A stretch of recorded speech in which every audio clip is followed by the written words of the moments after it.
Now, monarch butterflies are traveling north from Mexico through Texas to start breeding. This major spring migration closely resembles the path of the solar eclipse. Joining us live to explain more is Dr. Adam Baker with the Davey Institute. Good morning.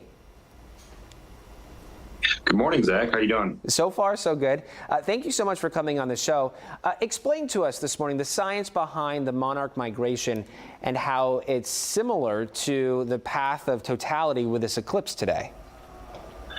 Sure. So monarchs have been overwintering for the past several months in the highlands of Mexico, central Mexico, and they started to wake up just a few weeks ago, and they're getting out of their what they call reproductive diapause. So they're gearing up for reproduction and starting to head north, sort of following the same trajectory as the eclipse.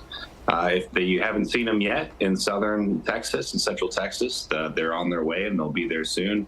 At that point, they'll start to reproduce and lay some eggs. After that, that generation will die off, and successive generations will make their way up, all the way up into southern Canada before sort of the end of the season, where the milkweed starts to senesce. The days get shorter and colder, where they'll return to that diapause, and all those individuals will fly thousands of miles back to central Mexico, to those overwintering grounds. Dr. Baker, what is the lifespan of a single monarch? Sure. So a reproductive monarch isn't going to live very long. So the ones that you'll see foraging in June and July and August, those are often only going to live several weeks because reproduction is expensive for insects. It's costly. But the migrating monarchs will live for months, 6 months or so, where they're not breeding, they're not engaged in that activity, and they are more concentrated on the migration aspect. And that migration sort of calls some of the weaker genetics and some of the diseased individuals.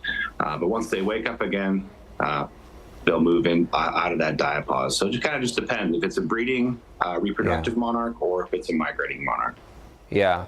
I grew up in the Adirondacks in upstate New York, and I spent time in Minneapolis. Both locations are very conscious about the monarch population. They're very well aware. People who live in those regions know that population is declining, and they're taking efforts to try to slow that decline. What is causing this decline in monarch population, and what can we do about it?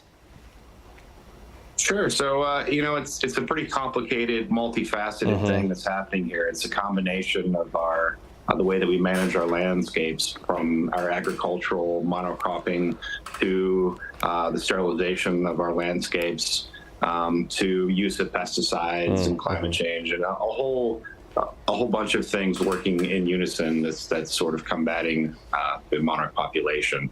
However, there are some things that we can do, especially for where you guys are at in Texas. It's really important to have host plants available, which are going to be milkweeds. I think green milkweed, the Asclepias viridis, is a really important host plant for early season monarchs in Texas, as well as having nectar sources available during the migration phase. So having things blooming right around this time of year, and choosing plants with those small discrete nectaries, things like echinaceas that monarchs and other butterflies love to utilize.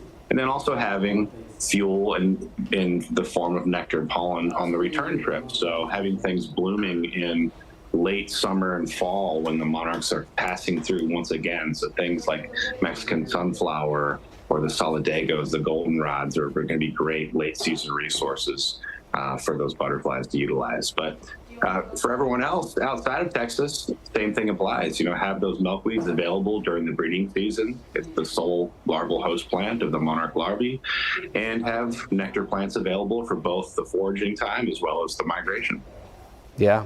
Okay. All good information. Dr. Baker with the Davey Institute, thank you so much for your time this morning.